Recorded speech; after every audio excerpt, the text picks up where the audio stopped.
Sony almost fixed one of the PS5's most annoying features in their brand new update. We're about 5 months into the PS5's life cycle at this point, so Sony decided to just wake up and release a pretty meaty update for the console. Now, it's not exactly what I was hoping for, but it does bring some pretty cool features that I think you're definitely going to want to hear about. But before we get into it, make sure you're PS ready by subscribing and having your notifications set to all. You probably heard by now that Sony just released the April update for the PS5, and the marquee feature for this update was like one of those situations where I looked at it, got really excited, and then read about it and got kind of disappointed. So basically, what they're allowing you to do is plug in a USB hard drive to your PS5, and then you can store PS5 games on that hard drive, but they cannot be played off the hard drive. Sony hasn't really said when they're going to release the update that'll allow the extra SSD port to be used so that you can actually store and play your PS5 games. So they did this update in the middle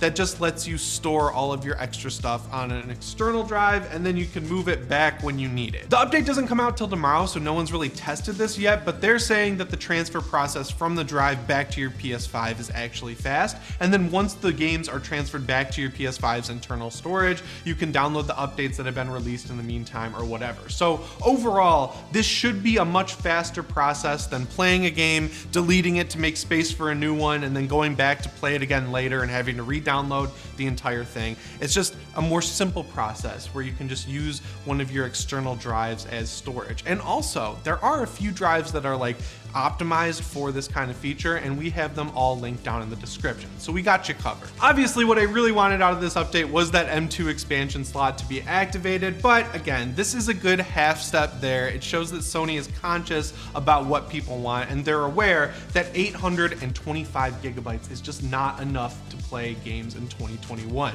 Destiny 2 is massive. Warzone is massive. There are too many games that you need to have on your console that you just don't have room for, and I don't like that at all. One of the cooler features of this update that's going unreported is that their share play functionality now works between PS4 and PS5. So if you've never tried this before, share play basically lets you watch or even take over gameplay from one of your friends on another game. So if I have a PS4 and Rich, who's behind the camera, has a PS5 and he's playing the brand new game Returnal, which looks sweet, he can let me take over on my PS4 now, and I can try the game out and then say, man, I really want to buy a PS5, and then realize in pain and sadness that I'll never be able to get a PS5 because they're all sold out. And building on top of that new social feature is another one that I'm honestly surprised the console didn't ship with. So now you can actually request to join friends' games while they're in a session. So you can go on your friends list, you can see that someone's playing Destiny 2, which is my favorite multiplayer game, and then I can say, hey Rich, let me join your game right from my dashboard, and the game will boot up and I'll join right into his fire team. It's just a cool extra social feature that people on PC have had for a really long time that consoles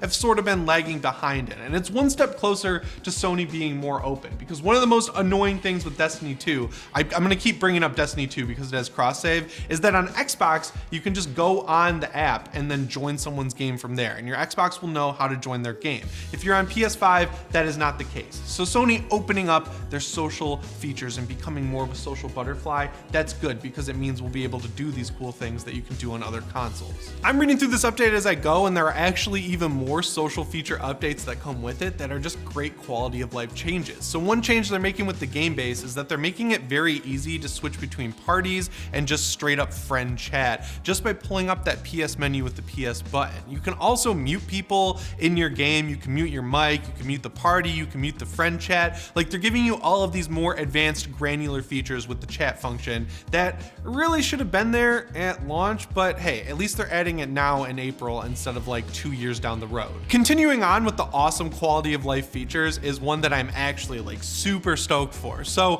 one of the biggest things that came with this generation is massive updates. We know every time a new Warzone season launches, there's a huge update. Every time a new character gets added to Fortnite, you have to deal with the same thing. And one of the cool new features with this update is that your PS5 is going to be able to download these updates for the games while it's in rest mode. So there's like an update on the PS5, and then there's game updates. The PS5 will download the game updates while it's in rest mode, because nothing sucks more than when you preload a game and then you wait till midnight to go play it, and then you hit play and it's like, oh, actually we have the day one patch, which is bigger than the game. I'm looking at you, Cyberpunk. That was a pain in the ass. Another thing I'm really glad Sony has taken the time to clean up is the library of games on your console. So right now it shows pretty much everything you own in alphabetical order, but they're giving us the ability to customize that and remove games from that library screen so that you can just keep your favorite games there. I know on the Series X you can make these pinned tabs in the Xbox home menu where you can make folders and they're easy access for your games and your apps. I really wanted Sony to kind of adopt more features like that with the PS5, and they really let me down there in just like a small way. So seeing them again work their way back up towards what other consoles have, that's exactly what I want to see. And I know every time I turn on my PS5 and I go to find a new game to play, I'm just like, wow, I have spent so much money on the PSN. So it's going to be good to hide the games that I never played and spent like 60 bucks on, so I don't feel that guilt, that pain, that sorrow about all the money I lost on PlayStation 4 games I never played.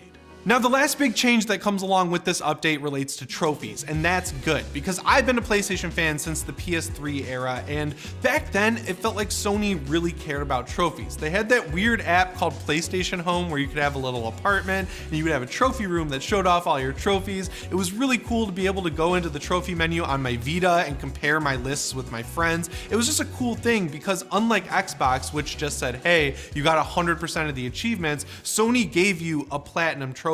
And I remember when I would get one that was kind of hard to get, like I think in Far Cry 4, I was one of my only friends who got one. It was always cool to go on my trophy list and see how close everyone else was. And then when the PS4 came out, they made it so you could see what percentage of players had trophies, and that made them feel just a little bit more rare and fun to get. And then when the PS5 came out, for some reason they made it so it's nearly impossible to get to the trophy list in game. It's like this weird 5-button press system just to get to the list of trophies in the game. And I know that you can see how far you are on a trophy in a level if you use the card system, but that's totally reliant on the developer baking that in. Whereas on the PS4, you would just hit the PS button and then immediately you could go right into the trophy menu, see all the trophies, see what you unlocked, see how close you were to unlocking all the other ones. You could get super granular with it, and they're just making their way away from that, and I don't like it. So now they're making a very minor change with this update where when you get those screenshots every time you get a trophy, you can customize what's in them. You can say like, hey, I want my trophy level, I want my percentage here,